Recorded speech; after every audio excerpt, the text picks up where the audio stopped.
দুটোই কঠিন, তবে কৃষিকাজে পরিশ্রম বেশি। ভালো লাগছে? অভিজ্ঞতা নিচ্ছি, জীবনে সব কাজের অভিজ্ঞতা রাখা ভালো। সন্ধ্যা হতেই ধান লাগানো শেষ করে বাড়ি ফিরল মাহাত। কাদা লেগে আছে শার্টে। আমেনা হাহুতাশ করে বলল, নতুন জামাই হইয়া ধান লাগাইতে গেছো কেন বাবা? মানুষ কি মনে করব? অসম্মান করতেছি তোমার। মাহাত কলপারে গিয়ে মুখ ধুয়ে বাইর হয়ে আসলো। শিউলি গামছা এগিয়ে দিল, মুখ মুছতে মুছতে বলল, আম্মা, কোনো কাজে সম্মান যায় না, ধরুন শখে করলাম। তাও বাবা তুমি বড় ঘরের ছেলে, এসব কাজ কখনো করো নাই জীবনে। আমার দাদাও একসময় মাঠেও কাজ করেছে, বাবার থেকে গল্প শুনেছি। সময়ের পরিবর্তনে ঘুরিয়েছে কৃষিকাজের, ওই টাকা লেখাপড়া করে ডাক্তার হয়েছে।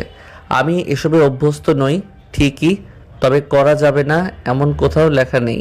আমেনা সন্তুষ্টি হলো মাহাদের কথায়। বড় ঘরের হয়েও নেই কোনো অহংকার। এমন জামাই পেয়ে ভাগ্য বড় ভালো মনে করলো।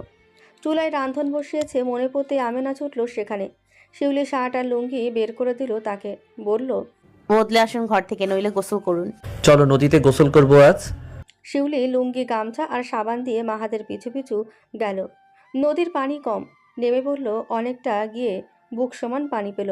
মাহাদ ডুব দিল, কিন্তু কিছুক্ষণ হলেও না ওঠাতে হুট করে মনে ভয় লাগলো। তাকালো চারপাশে। মানুষটা সাঁতার জানে না, নিশ্চয়ই পানিতেও ডুব দিয়েও থাকতে পারবে না বলে ভাবলো। ভয় আরও দৃঢ় হলো। তখনই হুট করে পায়ের কাছে পানি থেকে ওঠার ছলাৎ শব্দ হলো। শিউলি তাকালো। মাহাদ তার দিকে চেয়ে হাসছে আর বলছে, ভয় পেয়েছিলে? তো পাবো না, আপনি পানির নিচে থাকতে পারেন। চেষ্টা করলাম। এবার উঠে পড়ুন। ভয় নেই, প্রেম পুকুরে ডুবে মরেছি, নদীতে ডুববো না সহজে। একটা কথা শোনোনি, প্রেমের মরা জলে ডুবে না। অহেতুক কথায় শিউলি চোখ পাকিয়ে তাকালো। শাড়ির আঁচল কোমরে গুজে হনহনিয়ে চলল বাড়ির পথে। মাহাদও উঠে পড়ল, হাসতে হাসতে বলল, এগুলো তো কেচে নাও। থাক যাও, আমি কেচে নিয়ে আসছি। সময়ের তালে দিনক্ষণ চলে যাচ্ছে অতি দ্রুত। কখন কার খারাপ সময় আসে নিজেও বলতে পারে না কেউ। কালকের অহংকার, আজকের পতন। সাহিল ঘরের ভেতর বসে আছে, চোখ টকটকে লাল হয়ে আছে। কাজের মহিলাগুলো ভয়ে আসে না এই ঘরে। চোখ মুখ শুকিয়ে গেছে এই 4-5 দিনেই। খায়নি গত 2 দিন। দোর খোলেনি কালো কথায়। নিজের ব্যর্থতা ভুল বুঝতে পারছে ধীরে ধীরে। অন্যকে ঠকালে, অবহেলা করলে নিজের কপালেও একসময় তা জোটে। এটা দেরিতে হলেও এখন বুঝতে পারছে। তখনই দরজায় ঠক ঠক আওয়াজ হলো। সাহেল তাকালো সেদিকে। চুপচাপ দরজা খুলে দিল। কণ্ঠ শুনে বসলো আবারও আগের স্থানে, মেঝেতে পা গুটিয়ে। সাহেলা বেগম খাবারের থালা হাতে বসলো ছেলের পাশে। তারপর মুখের সামনে ধরল খাবার। সাহেল মুখে নিল না, তাকালো মায়ের পানে। পৃথিবীর সবচেয়ে খারাপ সন্তান আমি, যাকে জন্ম দিয়েও পাপ মনে হয়েছে, তাই না আম্মা? সাহেলা বেগম উত্তর দিতে পারলেন না, কেবল বললেন খেয়ে নিতে। সাহেল বাধ্যমতো মুখে নিল। নিমেষেই সব খাবার শেষ করলো। তৃপ্তি নিয়ে খেলো যেন। কতদিন মায়ের হাতে খায়নি, খাওয়ার মতো যোগ্য কিংবা সম্মান করতে পারেনি। খাওয়া শেষে সাহেলা বেগম মুখ মুছিয়ে দিল আঁচলে। সাহেল উঠ করে সাহেলা বেগমের পা জড়িয়ে ধরল। কেঁদে উঠল হু হু করে। তিনি হতভম্ব হয়ে গেলেন। কাঁদতে কাঁদতে সাহেল বলে উঠল, আম্মা, আমি ক্ষমার অযোগ্য, পারলে ক্ষমা করে দিও। আমার মতো সন্তান পৃথিবীর বুকে না জন্মাক, এই প্রার্থনাই আমি নিজেই করছি। সাহেলা বেগম ছেলের মাথায় হাত রাখলেন। গড়ে গেলেন মুহূর্তেই। বুঝতে পারলেন ছেলের মনের অবস্থা। মা চোখের দিকে তাকালে সবটা বুঝতে পারে। তিনি টলমল চোখে পা ছাড়িয়ে বললেন, ক্ষমা সৃষ্টিকর্তার কাছে চাও সাহেল। আমি মা সন্তানের ভালো চাই। ক্ষমার আগে প্রার্থনা করি, যতই খারাপ হোক, সবচেয়ে অন্যায় পাপিয়ে সঙ্গে করেছ, তার কাছে ক্ষমা পাবে না হয়তো। তুমি আমি থেকে আমরা হয়েছি, আমাদের ছোট একটা সংসার হবে। সেই সংসারে সময় অতলে নতুন কারো আগমন ঘটবে। আমার সঙ্গে নিজেকে ভালোবাসতে শিখো শিউলি। তুমি ভালো থাকলে আমিও ভালো থাকবো, আবারও বলছি। শিউলি শুনল। কাটা আঙুলে মাহাত যত্ন করে পরিষ্কার কাপড় বেঁধে দিল। তার আগে কাটা স্থানে গ্রাম্য রক্ত বন্ধ করা লাল চিতার পাতা ডলে দিয়েছে। এখানে তো শহরের মতন হাতে লাগালে সব কিছু পাওয়া যায় না। মাহাতের কথায় প্রত্যুত্তরে শিউলি মিনমিনে কণ্ঠে বলে উঠল, আমাকে ভালোবাসার জন্য আপনি আছেন তো। এক জীবনে আপনার ভালোবাসা ব্যতীত আর কিছুই চাই না। বাবা মায়ের পরে এত ভালোবাসা যত্ন আপনিই দিতেছেন, যা আমি কখনো কল্পনাও করি নাই। কথার জালে ফাঁসাচ্ছ মেয়ে। আচ্ছা, যদি কখনো আমি না থাকি তবে কি করবে? শেষের প্রশ্নটা মাহাত ওর দিকে চেয়ে ভাবুক চিত্তে করল। শিউলির বুক কেঁপে উঠল। হারানোর ভয় গ্যার পেল। মুহূর্তে মনে হলো সত্যি সত্যি হারিয়ে ফেলবে। চোখের জল আসতে সময় নিল না। তড়িৎ গতিতে সামনের মানুষকে জাপটে জড়িয়ে ধরল। বুকে মাথা রেখে হাত দুটো কাঁধ আঁকড়ে ধরল।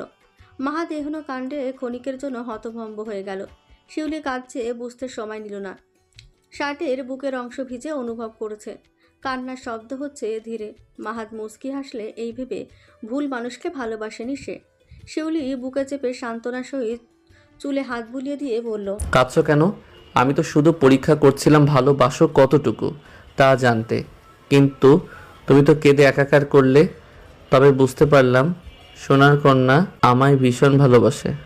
শিউলি বুক থেকে সরে আসলো। রাগ অভিমান মিশ্রিত কণ্ঠে কান্না স্বরে বলল, এতদিন জানেননি ভালোবাসি কিনা? না জানাই বিয়ে করেছেন? তোমাকে রাগলেও সুন্দর লাগে, অভিমানী একটু বেশি। শিউলি গড়ল না, শক্ত কণ্ঠে বলল। আপনাকে ফাজলামো তো একটু ভালো লাগে না। মাহাদ উচ্চ স্বরে হেসে উঠল। জানতে চাইল, তাহলে কিসে ভালো লাগে শুনি? বলবো না। বলে শিউলি মুখ ফিরিয়ে নিল। বসলো গিয়ে চৌকিতে।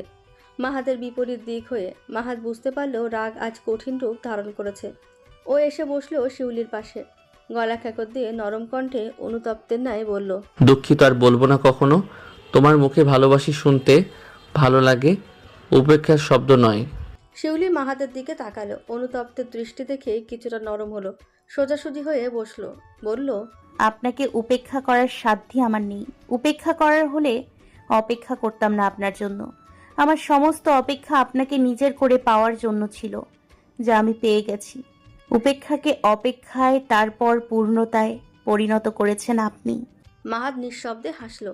শিউলির হাত টেনে বলল, চলো, ঘুমিয়ে পড়লো। ভোর রাতে ঢাকার উদ্দেশ্যে রওনা দিতে হবে।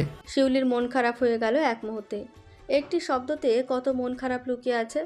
এক নজরে পুরো ঘরটা একবার দেখে নিল। কাল এই ঘর, গ্রাম, বাবা মা, পরিচিত সকলকে রেখে চলে যেতে হবে ভিন্ন এক শহরে। ভাবতেই কান্না পেল। কিন্তু নারী হয়ে যখন জন্মেছে মানিয়ে নিতেই হবে। মাহাদের সঙ্গে ঘুমাতে উদাত হলো সে। মেঠোপথে ছুটে চলা চঞ্চল চড়ুই কিভাবে শহরে থাকবে এই চিন্তায় ঘুম নেই করিম মিয়ার চোখে। একমাত্র মেয়ে থাকবে বহুদূরে, এটা ভেবে মন খারাপ।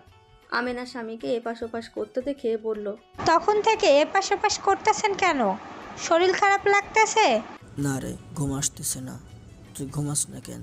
আমি জানি আপনার ঘুম আসতেছে না। কাল শিউলি চইলা যাইব বইলা, একই কারণে আমারও মন খারাপ হইতাছে। শিউলির বাপ মাইয়ার এত দূর বিয়ে না দিলেও পারতেন বোধ হয়। হঠাৎ এসে আফসোস হলো। করিম মিয়া ওপাশ থেকে স্ত্রীর দিকে ফিরল। বলল, শিউলির ভালোর জন্য এইটুকু কষ্ট সহ্য করতেই হইব আমেনা। মেয়ের চোখের ভালোবাসা দেখছিলাম, কিভাবে আলাদা করতাম ক? আমেনা চুপ হয়ে গেল। এই সময় এসে আফসোস হলেও এমন কথা বলা উচিত হয়নি বুঝতে পারল।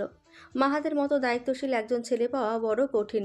বয়সের তফাৎ হলেও মানিয়ে নিতে পারবে এতটুকু ধারণা কয়দিনে হয়েছে। করিম মিয়া আবারও বলল, দোয়া কর ওরা সুখে থাকুক। আমরা আর কয়দিন থাকবো?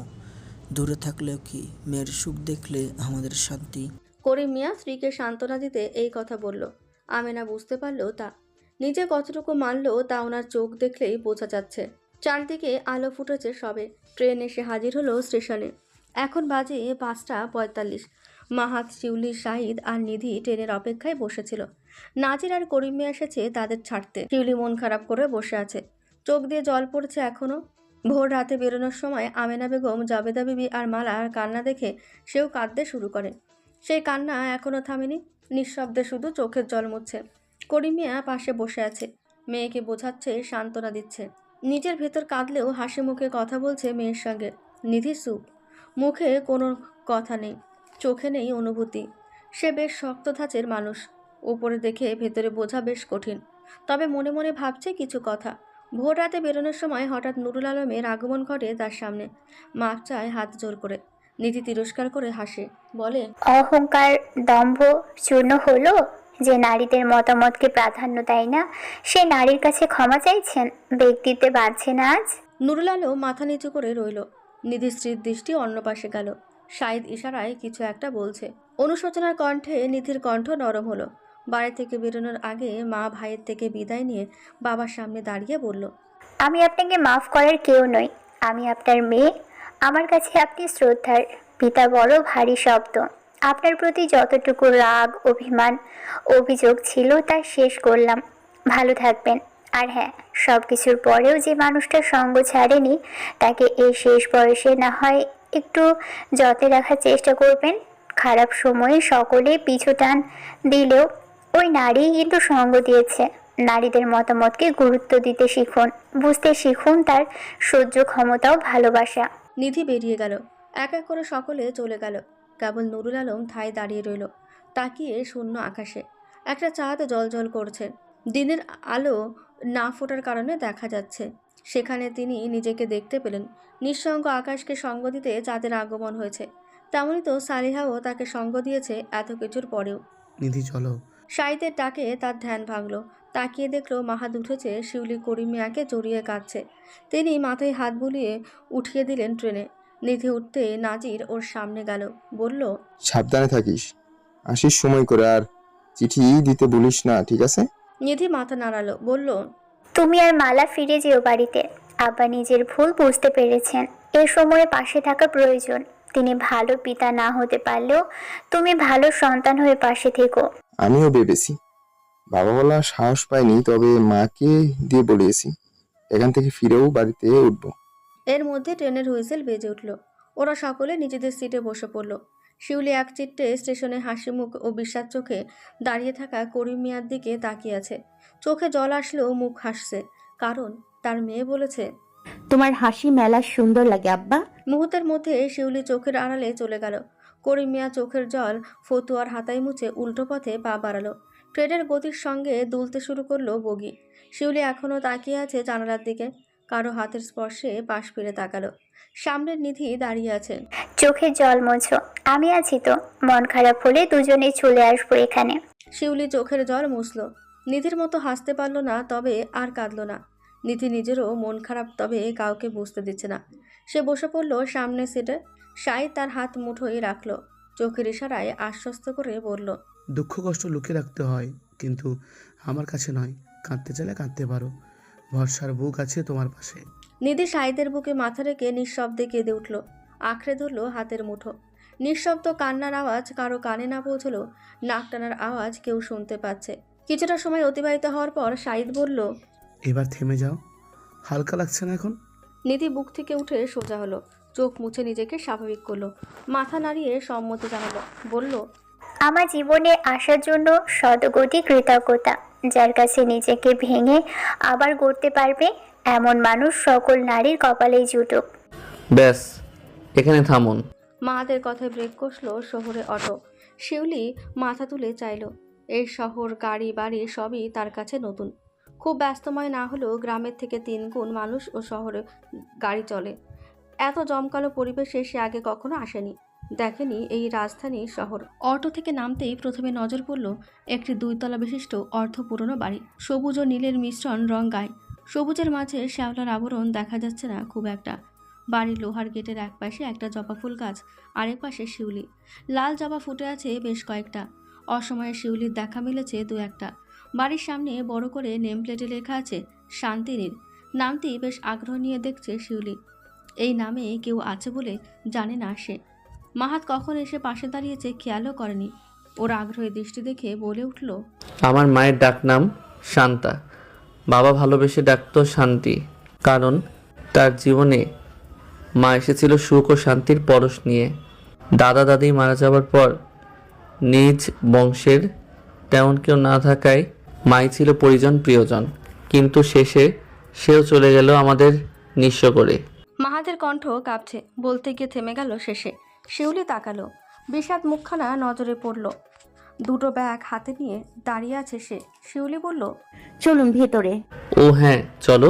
মুহূর্তেই মাহাদের মনোভাব অন্যদিকে গেল। শিউলিকে নিয়ে সিঁড়ি বেয়ে ওপরে উঠল। নিচতলা ফাঁকা পড়ে আছে। কতজন ভাড়া চেয়েছে, কিন্তু রাইসুল রহমান দেননি। স্ত্রীর যত্নে গুছানো বাড়িতে ভাড়াটিয়া তুলবে না পণ করেছে। মাহাত গিয়ে থামলো ওপরতলায়, চাবি দিয়ে তালা খুলে প্রবেশ করলো। বসার ঘরে নজরে পড়লো কাঠের সোফা, টেবিল, চৌকের সহ আরও জিনিসপত্র দিয়ে সাজানো চারপাশ। টেবিলের এক পাশে টেলিফোন ও নজরে পড়ল। এটা অবশ্য তার কাছে পরিচিত, উপজেলা শহরে দেখেছিল। মাহাত বসার ঘর পেরিয়ে নিজ ঘরের দিকে গেল।